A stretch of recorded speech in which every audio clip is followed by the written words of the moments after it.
Chapter 10. The Lobster Quadrille. The Mock Turtle sighed deeply, and drew the back of one flapper across his eyes. He looked at Alice, and tried to speak, but for a minute or two sobs choked his voice. "Same as if he had a bone in his throat," said the Gryphon, and it set to work shaking him and punching him in the back. At last the Mock Turtle recovered his voice, and, with tears running down his cheeks, he went on again. "You may not have lived much under the sea, I haven't," said Alice, "and perhaps you were never even introduced to a lobster." Alice began to say, "I once tasted," but checked herself hastily, and said, "No, never, so you can have no idea what a delightful thing a lobster quadrille is." "No, indeed," said Alice. "What sort of a dance is it?" "Why," said the Gryphon, "you first form into a line along the seashore." "2 lines," cried the Mock Turtle. "Seals, turtles, salmon, and so on, then, when you've cleared all the jellyfish out of the way." "That generally takes some time," interrupted the Gryphon. "You advance twice." "Each with a lobster as a partner," cried the Gryphon. "Of course," the Mock Turtle said, "advance twice, set to partners." "Change lobsters, and retire in same order," continued the Gryphon. "Then, you know," the Mock Turtle went on, "you throw the lobsters," shouted the Gryphon, with a bound into the air, "as far out to sea as you can." "Swim after them," screamed the Gryphon. "Turn a somersault in the sea," cried the Mock Turtle, capering wildly about. "Change lobsters again," yelled the Gryphon at the top of its voice. "Back to land again, and that's all the first figure," said the Mock Turtle, suddenly dropping his voice, and the 2 creatures, who had been jumping about like mad things all this time, sat down again very sadly and quietly, and looked at Alice. "It must be a very pretty dance," said Alice timidly. "Would you like to see a little of it?" said the Mock Turtle.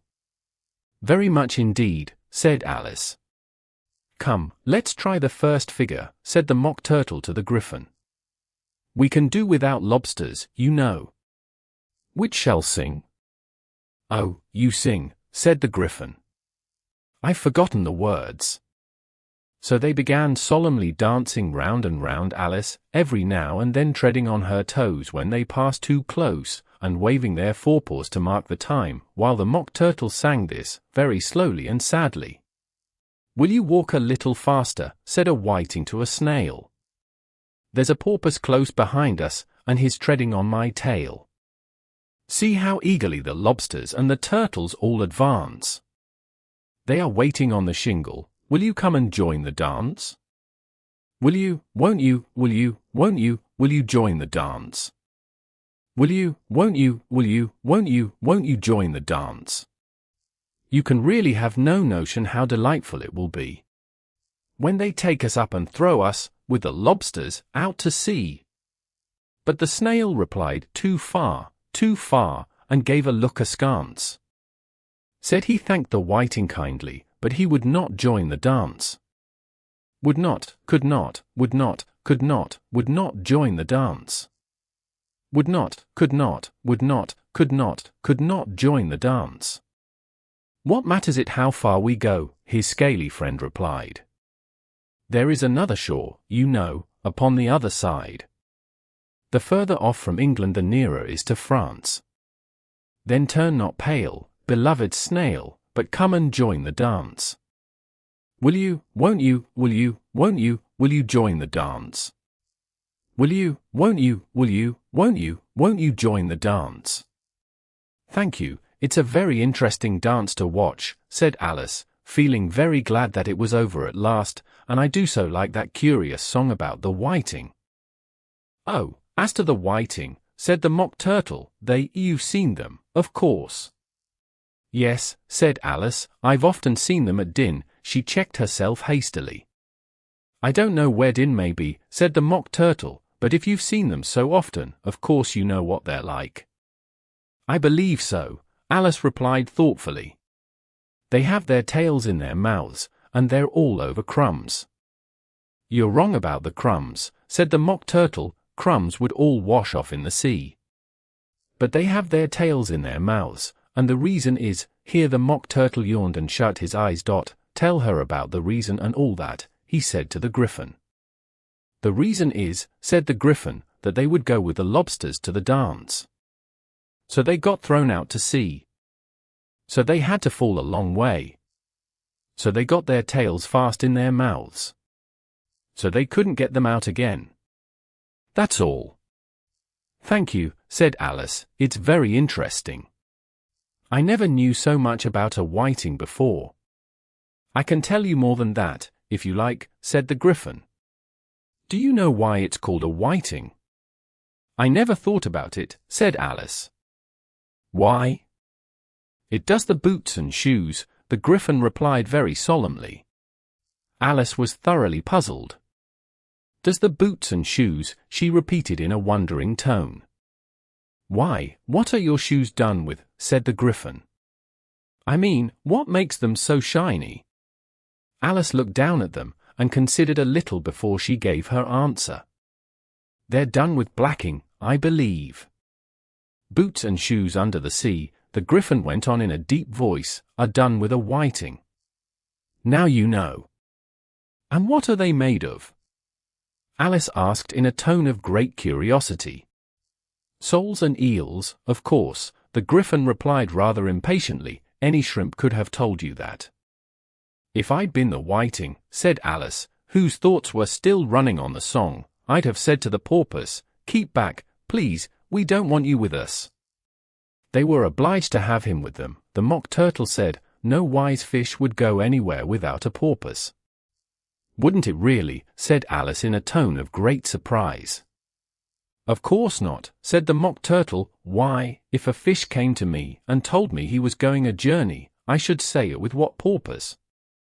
Don't you mean purpose, said Alice. I mean what I say, the Mock Turtle replied in an offended tone. And the Gryphon added, come, let's hear some of your adventures.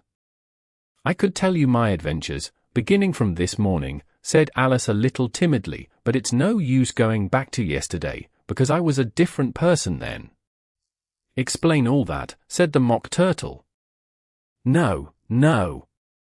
The adventures first, said the Gryphon in an impatient tone, explanations take such a dreadful time. So Alice began telling them her adventures from the time when she first saw the white rabbit. She was a little nervous about it just at first. The two creatures got so close to her, one on each side, and opened their eyes and mouths so very wide, but she gained courage as she went on.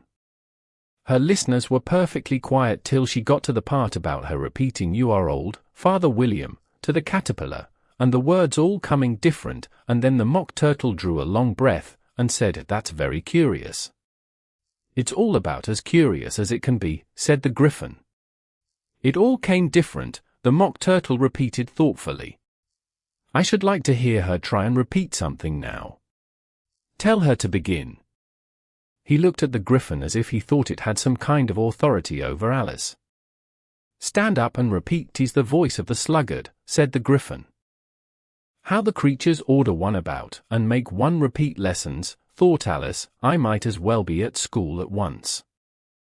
However, she got up, and began to repeat it, but her head was so full of the Lobster Quadrille, that she hardly knew what she was saying, and the words came very queer indeed. "'Tis the voice of the lobster," I heard him declare. "You have baked me too brown, I must sugar my hair. As a duck with its eyelids, so he with his nose trims his belt and his buttons, and turns out his toes."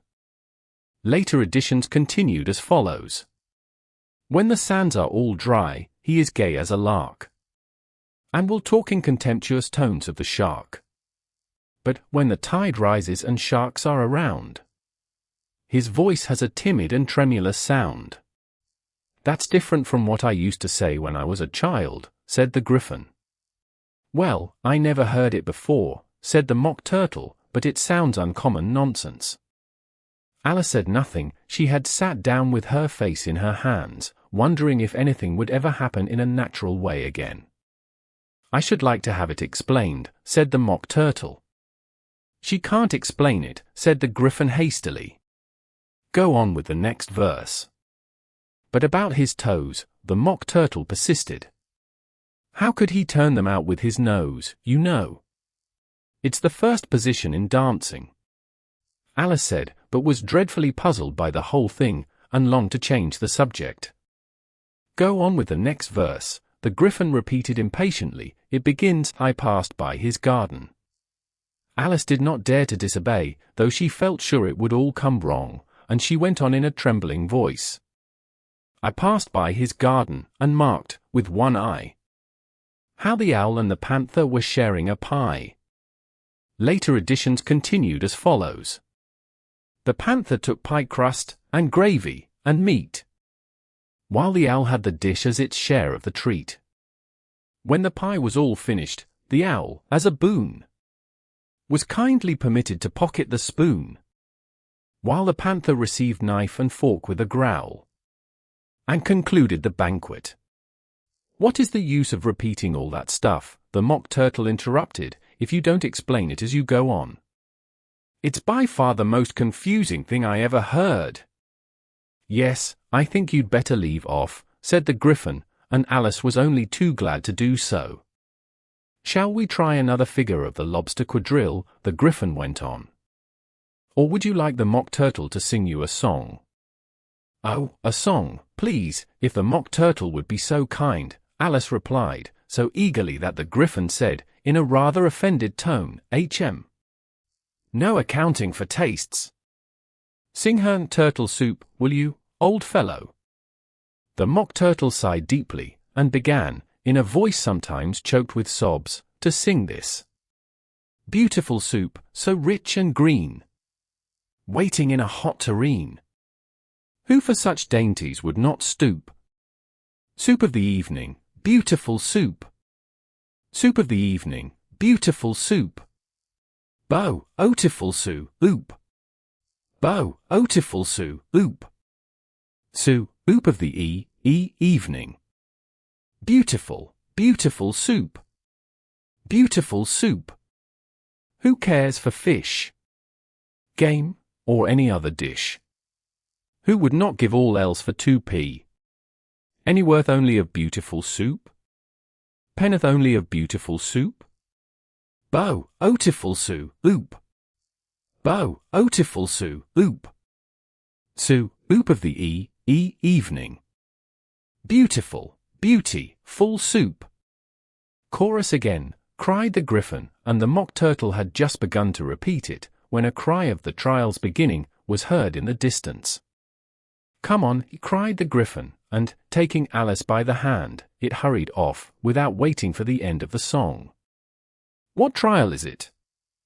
Alice panted as she ran, but the Gryphon only answered come on, and ran the faster, while more and more faintly came, carried on the breeze that followed them, the melancholy words. Soup of the evening. Beautiful, beautiful soup.